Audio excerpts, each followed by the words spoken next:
Hey guys, Bird Yugioh here. So today is my birthday. I'm turning 30 years old, and I wanted to do a deck profile of my very first deck when I got into Yu-Gi-Oh! Like more competitively. As a kid, I messed around with the cards a little bit, but I never knew that there was tournaments, knew anything about it.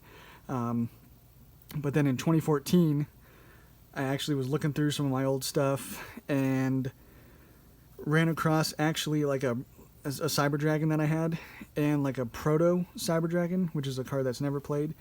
But Proto Cyber Dragon said that this card's name becomes Cyber Dragon while on the field, and so I was kind of interested in it, and I started looking into it, and this was the deck I eventually came across and kind of made my own. So yeah, wanted to show you guys this. This is definitely by no means a deck that you would want to play today. If you want to play a version similar to this, I have a deck profile that I posted about a week ago. That is like more a modern day version of this. This is more just the Cyber Dragon OTK deck. And this, in case you're wondering, is let me kind of move these cards for a second. This is like one of those cheap cardboard. It's a double-sided one. My very first mat that I would actually play on. Super cheap, but yeah, we've definitely upgraded now to the more fabric play mats now. But yeah, this was my first play mat that I used to play on as well. But yeah, let's get right into this. I thought this would be kind of fun. Show you guys the first deck that I ever played in a Yu-Gi-Oh! Locals tournament. So we're starting off with, and actually, so a lot of these cards are from the Cyber Dragon Revolution, I believe, structure deck. That was my first structure deck that I ever actually got as well. So we played 3 of the original Cyber Dragon. You have to, and actually back at this time, this wasn't a really good card. And then we played newly released from the structure deck, the Cyber Dragon Core. I didn't know quite the possibilities of this card when I first looked at it, but after playing a while, yeah, it became an absolutely amazing opening card. And then we also had to play 3 Cyber Dragon Dre, because again, at this time, 1800 attack, and if you happen to have another Cyber Dragon, normal summon him, and you had ways of protecting your cards. I'll show you some of those cards once we get to them. But then once you can get him on, you have 2 level 5s to go into your Cyber Dragon Nova, which at this time of the structure deck was the best card by far for Cyber Dragons. And another cool card was Cyber El Tannen. This could even be played nowadays. It's pretty cool, but you just special summon it from your hand by banishing all light machine type monsters from your side of the field and the graveyard. This card's attack and defense become the number of monsters banished by times 500. And then when this card is special summoned, so once you get it onto the field, you send all other face-up monsters on the field to the graveyard. So it's a really good way of clearing the board. Definitely fun to do that. And then a card we never see nowadays because it's so slow and just not good. But back at this time, it was one of the best draw cards. And that was Card D. I played 2 of them in this version. I may or may not have played 3. If I had the money, because actually at this time I went to the card shop to get my 2 copies, not these exact ones, but 2 commons, and they were $12 a piece. So for a card like that at that time, for me, I was like, that's kind of expensive, so I ended up with 2. But this one, it can't be special summoned during your main phase. If this card was normal summoned, you can tribute this, draw 2 cards, then it becomes the end phase. And you can't special summon during the turn you activate this effect. So you can't even special summon a Cyber Dragon and then normal summon Card. You pretty much just normal summon Card D, drew 2 cards, and ended your turn. So, back in this time, 2014, it was not bad because there wasn't too many decks that would just flat out kill you. I was actually still playing this deck when Shadal's and Burning Abyss came around, and Shadal's wasn't terrible matchup for this, but Burning Abyss, I would lose every single time, no matter what, and I started to end up taking out Card D in favor of like Breakthrough Skill and other cards like that. because this was just terrible against them. They would just outgrind me, get a board of like 2 or 3 Dantes, and I would pretty much not be able to do anything. So, but at the time, that was a decent draw card. And the last card we played was just 1 Honest. It was actually at 1. During a time like this, when you summon 1 monster, attack, Honest was actually pretty dang powerful. So that was it for the monsters. Obviously your main goal was to get to your Cyber Dragons as quickly as you can. And then for the spells, again, another brand new card from that structure deck in 2014. Cyber Repair Plant. This was the only search card you had for Cyber Dragon Core, but it was amazing. You just add 1 light machine type monster from your deck to your hand, and actually most of the time, because if you have 3 or more Cyber Dragons, you can use the other effect to target 1 light machine monster in your graveyard and shuffle that into your deck and add 1. So I found, since it was so grindy back at this time in Yu-Gi-Oh, I found that I would get both effects off quite often. And then the main win condition of the deck was, of course, Power Bond. You just needed either, a Cyber Dragon Core on field and a regular Cyber Dragon in hand. Activate this, go into Cyber Twin, and then hopefully kill your opponent right there. But yeah, at this time, this was a super, super powerful card. And it did actually keep the attack boost. You did take damage from the effect at, equal to the amount of attack gained from this effect. So like for a Cyber Twin, he's at 28, so during the end phase you would take 2800 damage, but it was worth it. It doesn't destroy it or anything. And then we also played just 2 machine duplication. We really only had 3 targets for it, so there was no need to play 3 of machine duplication. But if I ever drew that along with Core, absolutely amazing. You're probably going to win at this point, but I found going first, just making a Nova and then having like another Cyber Dragon or something was just really, really nice at the time. And then for protection of any of our monsters, because we're just trying to OTK with this, Forbidden Lance, it was actually a really good card at that time. You just target a face-up monster on the field. It loses 800 attack, but it's unaffected by the effects of other spell and trap cards. So even for a Cyber Twin Dragon, that's not doing much. Taking 800 attack from a 5600 attack twice monster is not that bad when you think about Forbidden Lance. So it was some of the best protection you had.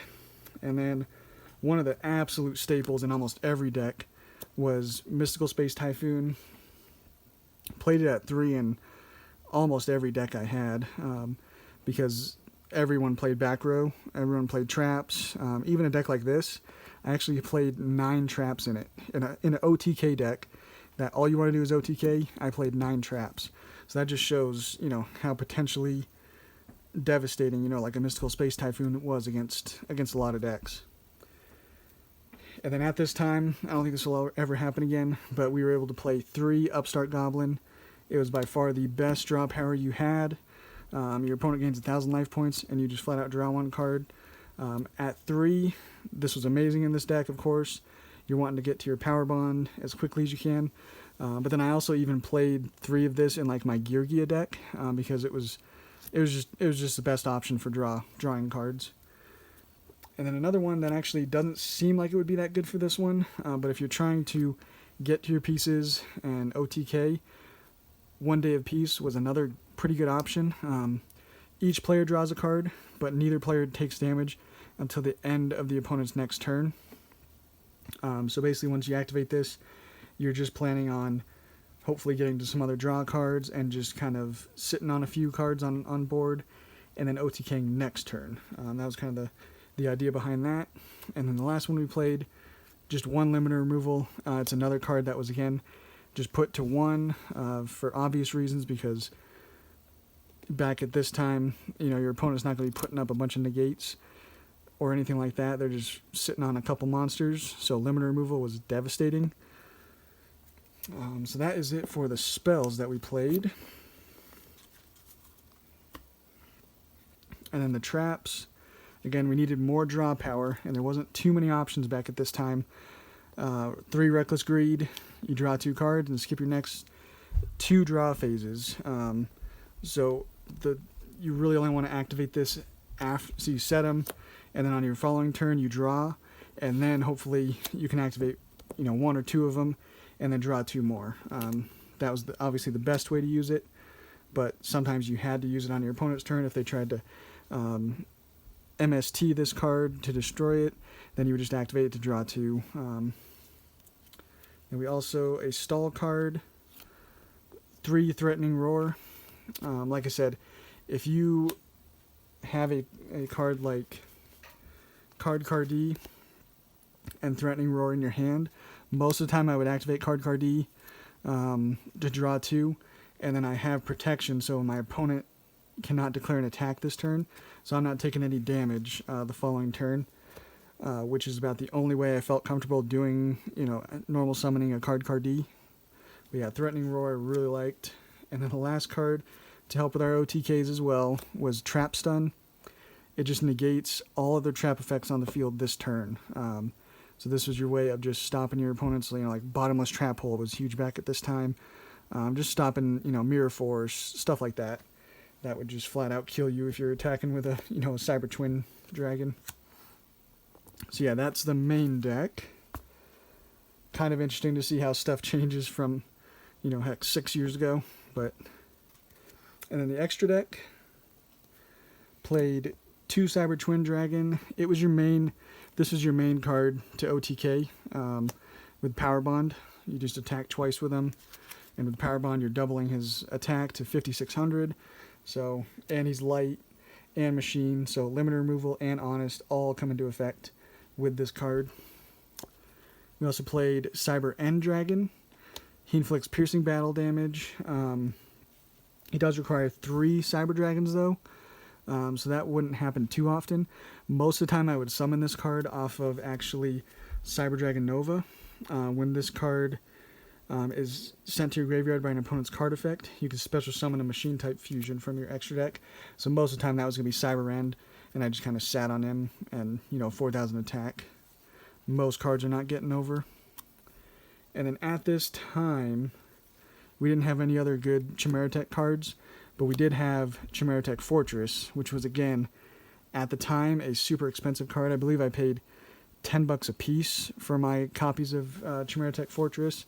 And actually even one of them was like the last one the shop had that I went to, and it was super damaged and everything, and so, but I still had to get it because I needed it for this deck. But 3 at this time, again, Yugioh was super powerful, and there's a few other machine decks running around, I can't quite remember, but I also had a card in my side deck that made this card just really, really good, and it actually helped me out a lot.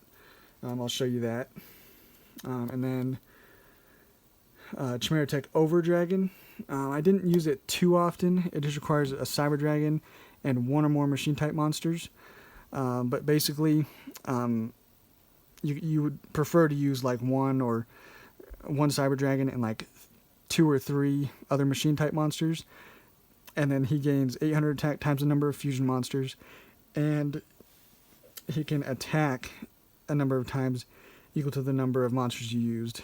So if you use 4 monsters total, he can attack 4 times, and he would be at 3,200 attack. So decent card. Like I said, I never went into it too much. It was usually just Cyber Twin and the Fortress. But that was the fusions I had. That was fusions I played. And then we played also the newly released Cyber Dragon Nova. This card was absolutely amazing when it came out. It was really good for OTKs. Even if you had limit removal, it was you had potential for OTKs like that. If you had another Cyber Dragon on board, but it was just absolutely amazing when it first came out. And then I also played a Shark Fortress. It was a good budget option for me. It was just a common. It just requires 2 level 5s. Your opponent cannot target monsters for attacks except for this card. It's 2,400 attack, and then you can detach 1 from this card. Target 1 monster you control, and it can make a second attack during each battle phase this turn. So a lot of times I found I was just targeting himself, and so I would attack twice, 2400, 2400. Kind of nice, came up. Tyrus, Keeper of Genesis. He was a light target, 2 level 5 monsters again. Cannot be destroyed by card effects, and if this card attacked or was attacked at the end of the battle phase, you could target one card your opponent controls and destroy it. So again, at this time, that was a pretty decent effect, getting rid of some of that back row. And then Volcasaurus was a really nice card. You just detach one, target one face-up monster your opponent controls, destroy it, and if you do, you inflict damage equal to the destroyed monster's original attack. So you do some damage, get rid of a monster. This card can't attack that turn, so then that's why you played Gaia Dragon, the Thunder Charger. You would use that effect, clear a monster, then slap this on top of the Volcasaurus, and do 2600 attack. It also has piercing battle damage to your opponent if it attacks a defense position monster, so that was kind of nice. And then played a couple level 2s with Card D and Cyber Dragon Core. So I played the only rank 2 I had, which was Armored Kappa. It was again another kind of like stall card. You can detach one Xyz material from this. This card gains 1000 attack and defense. So that was a way of getting him to 2000 defense to kind of just sit on. And then you could discard one card. For the rest of the turn, monsters you control cannot be destroyed by battle, and you take no battle damage. So again, you just kind of sit on this, hoping to draw some more cards, get to some more power cards. And then the rank 4 I played was Maestroke, the Symphony Djinn. At this time, Silent Honor Arc was actually just released as well, and that was about, like, at the card shop I went to, it was about a $200 card. So there was no way I was getting that card, so I just went with the next best card. You just detach one material from this, target one face-up attack position monster your opponent controls, change it to face-down defense. It came up every now and then. It was kind of nice against like Burning Abyss to use that card, but that was my deck the first deck that I ever played in a competitive locals tournament environment. Again, not that great now. I definitely would not recommend playing this exact version, but I do have another version on my channel, just like a week or two ago, of a version that you can play nowadays. But yeah, that's the deck, guys. I'll come at you here in a few days with another brand new deck profile, and we'll catch you on the next one.